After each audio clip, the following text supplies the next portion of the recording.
ராணுவத்தில் எவ்வாறு நான் வேலை செய்தேனோ அதே போன்று மக்களை பாதுகாப்பாக வைத்திருக்க வேண்டும், மக்களுக்கு பிரச்சனை இல்லாமல் இருக்க வேண்டும், மக்கள் கீழ்மட்டத்திலே இருக்க வேண்டும், பெரிய கோடி கோடியாக கொள்ளையடிப்பவர்கள் பெரிய ஆளாக இருக்க வேண்டும் என்று நடந்து கொண்டிருக்கக்கூடிய இந்த சூழ்நிலையை மாற்றுவதற்காக நான் வந்திருக்கின்றேன். மீண்டும் சொல்கின்றேன், ஏழைகள் ஏழைகளாக இருக்க வேண்டுமா? இல்லை. தயவு செய்து சொல்கின்றேன், கைகூப்பி சொல்கின்றேன், அவ்வாறு இருந்துவிடக் கூடாது.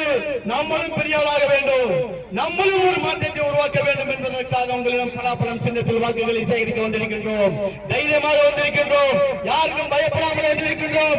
எடப்பாடி யாருக்கும் பயப்பட தேவையில்லை, மோடி அவர்களுக்கும் பயப்பட தேவையில்லை, தமிழக முதல்வர் மு க ஸ்டாலினுக்கும் நான் பயப்படவில்லை, யாருக்கும் பயப்பட மாட்டேன். தைரியத்தோடு நான் எல்லாத்தையும் சொல்றேன், எல்லா தலைவர்களும் சொல்றேன். நான் இவர்களை மட்டும் சொல்லவில்லை, எல்லாத்தையும் சொல்றேன். பொதுவான முறையில் நான் யாருக்கும் பயப்படவில்லை, யாருக்கும் பயப்பட மாட்டேன். பயப்படாமல் வந்திருக்கின்றோம், நல்லது செய்வதற்காக வந்திருக்கின்றோம், மக்களுக்காக வந்திருக்கின்றோம். எதற்காக பயப்பட வேண்டும்? பயம் என்பது இந்த ரத்தத்தில் இல்லை, ராணுவத்திலேயே இருந்துட்டு வந்துட்டோம். மக்களுக்காக உயிர் கொடுக்கவும் தயாராக இருக்கின்றேன்.